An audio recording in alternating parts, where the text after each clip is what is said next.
Queridos irmãos e irmãs, no último domingo do ano civil, a Igreja nos apresenta para a reflexão a festa da Sagrada Família de Nazaré. E a Sagrada Família de Nazaré é exemplo, é testemunho para todas as famílias, mesmo porque nós refletimos no Sínodo das Famílias, que se realizou em 2015, que a família tem sido atacada, como também o matrimônio. E por isso é importante olharmos para as nossas famílias, de maneira particular, cada um olhar para a sua família e na meditação da liturgia de hoje procurar ajudar as famílias ou eu ajudar a minha própria família a direcionar-se para o caminho de Deus, para atingirmos a santidade, como viveu a santidade a família de Nazaré, que é o projeto de Deus para todas as famílias. E a liturgia da palavra nos ajudarão a partir do livro do Eclesiástico. O livro do Eclesiástico é um livro que traz muitas orientações e de todas as formas. Orienta em relação aos amigos, orienta em relação às mulheres, orienta em relação do convívio entre patrão e empregado, orienta em relação ao uso do dinheiro, orienta em relação à vida familiar. Mas hoje, o livro do Eclesiástico, no texto que nos é apresentado hoje, orienta os filhos nos seus relacionamentos com os pais. E vai dizer uma palavra que é muito importante para que as famílias sejam restauradas, que é a obrigação ou dever dos filhos de honrar os pais. E como que os filhos podem honrar os pais? Vai dizer, primeiro, dando para os pais a alegria de serem reconhecidos na sociedade ou no lugar de onde ele vive, onde a família vive, de serem elogiados pelas pessoas. Os pais se sentem muito honrados quando alguém elogia seus filhos pela profissão que exerce, pela vocação que vive, pela vida exemplar. A segunda maneira de honrar os pais é não abandoná-los na velhice. Continuar durante toda a vida a dar dignidade para os pais.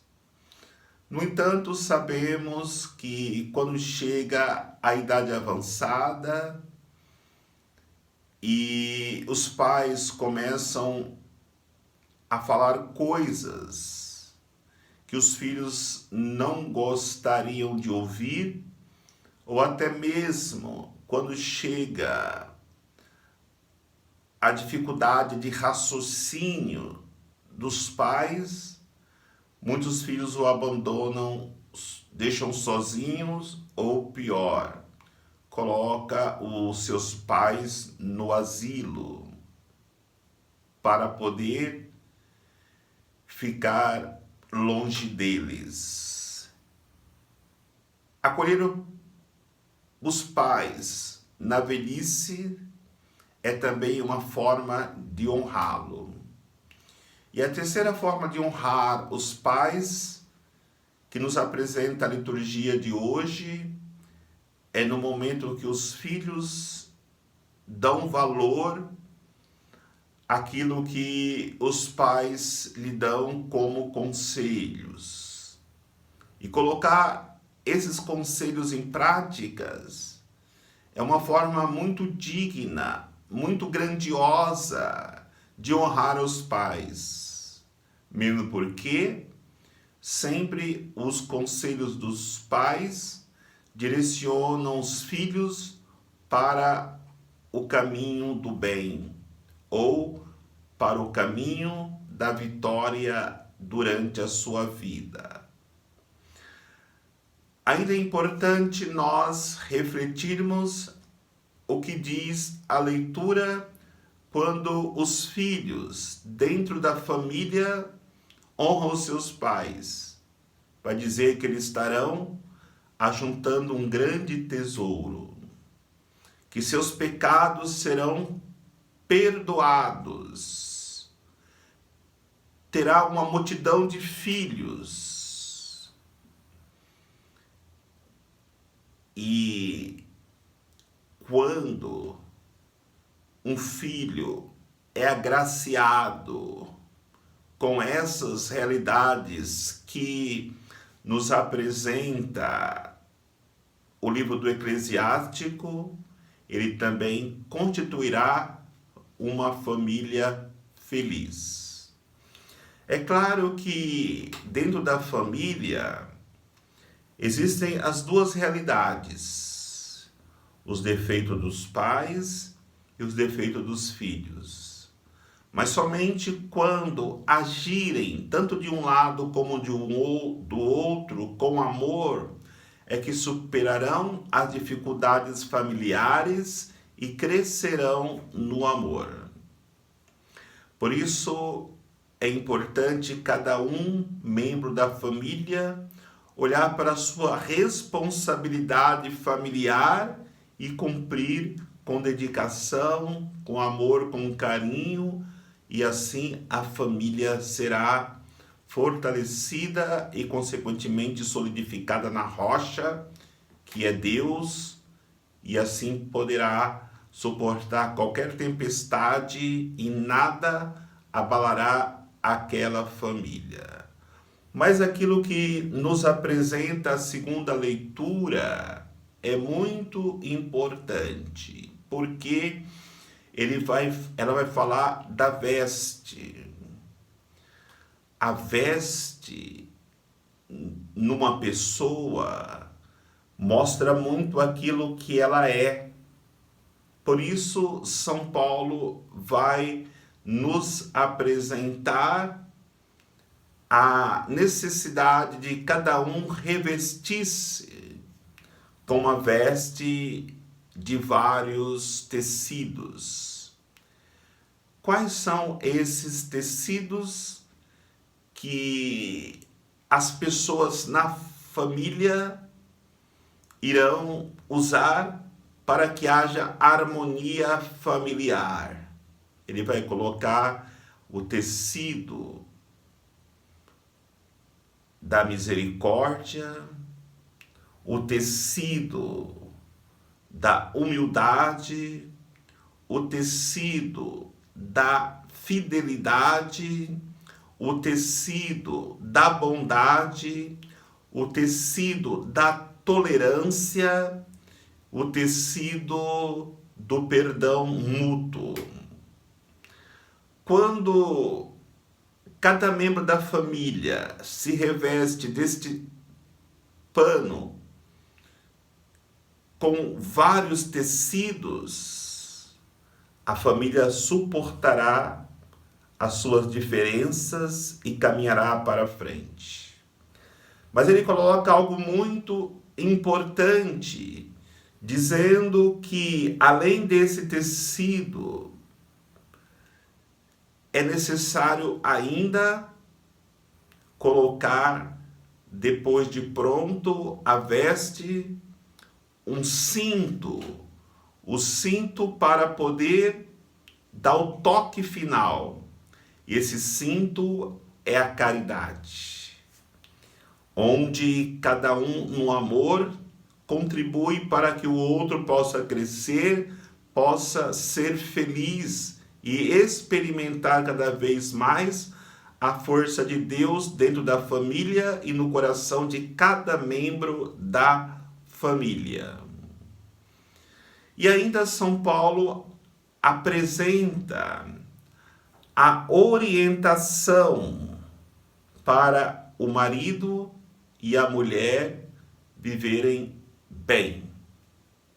Primeiro ele coloca que as dificuldades não são resolvidas apenas através de presentes materiais. Muitas vezes, nas dificuldades, o marido vai comprar uma veste para a esposa, ou a esposa faz um belo jantar, um belo almoço, mas daqui a pouco as dificuldades virão novamente.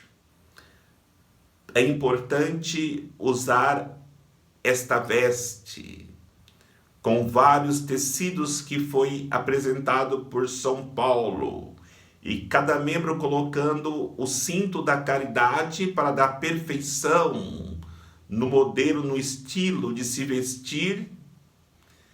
Cada um aprenda dentro da família, de maneira particular, o esposo e a esposa aprenderem a se respeitarem no amor de Jesus Cristo, no amor de Deus. Porque quando tanto o esposo como a esposa ouve a recomendação de São Paulo na liturgia de hoje, cada um fica com o coração até sentido com São Paulo. Por quê? Olha o que vai dizer São Paulo: que as esposas sejam solícitas ao seu esposo, e que o esposo ame a sua esposa como Cristo amou a sua igreja. O que São Paulo diz praticamente para as esposas é que elas precisam ser submissas aos seus maridos. E quando as mulheres ouvem isso, elas não gostam. Por que não dizem isso também para o marido? Por que São Paulo não diz isso também para o marido? Então imagine a esposa. Se ela é chamada a ser submissa ao esposo, o esposo é chamado a amar a sua esposa como Cristo amou a sua igreja. E como Cristo amou a sua igreja, dando a vida pela igreja. E o que é mais difícil? Ser submisso ou submissa ou dar a vida? É claro que dar a vida é mais difícil. Então, se a esposa é chamada a ser submissa ao marido, o marido é chamado a dar a sua vida pela sua esposa, para que a família seja solidificada no amor de Cristo. Por isso, o Evangelho de hoje apresenta a fuga da Sagrada Família para o Egito e depois a volta dessa família, depois da morte de Herodes, volta para a Galileia, se estabelece em Nazaré para cumprir-se a profecia de que Jesus seria chamado o Nazareno. No entanto, a profundidade deste evangelho nos mostra a importância de vermos a Sagrada Família como modelo e exemplo para todas as famílias. Quando os Herodes da vida quiserem destruir a nossa família, precisamos fugir para o deserto. Precisamos fugir para que o inimigo não destrua as nossas famílias. Infelizmente, hoje muitas famílias têm carregado o inimigo, o próprio Herodes, para dentro de casa. E diante desta situação, vai se acomodando com o inimigo dentro de casa. Vejamos o esforço da Sagrada Família para preservar o menino Jesus. Teve que sair do seu comodismo, fazer aquela longa caminhada pelo deserto, viver como exilados no Egito, mas tudo neste mundo passa, tudo é temporário. O anjo avisou a José que poderia voltar para sua pátria, para sua terra, porque os que atentavam contra o menino foram mortos. E se tivermos paciência, as dificuldades passarão e voltará novamente a serenidade, a tranquilidade. Mas entendamos, nunca deixaremos de vivermos a tribulação durante esta vida. A própria família de Nazaré continuou sendo perseguida. Vemos Jesus que chegou até as últimas consequências, sendo crucificado, mas o importante é que em tudo, com muita fidelidade, cumpriram o projeto, a vontade de Deus para a família de Nazaré e também para cada pessoa humana, no momento que Jesus, Maria e José foram fiéis à missão que Deus lhe havia confiado, na intenção de salvar toda a humanidade. Sejamos fiéis também, cada um de nós, como membros da família, seja pai, seja mãe, seja filho, para que possamos assim cumprir o projeto de Deus também para as nossas vidas. Que Deus abençoe todas as famílias e que Deus abençoe cada um de nós. Em nome do Pai, do Filho e do Espírito Santo. Amém.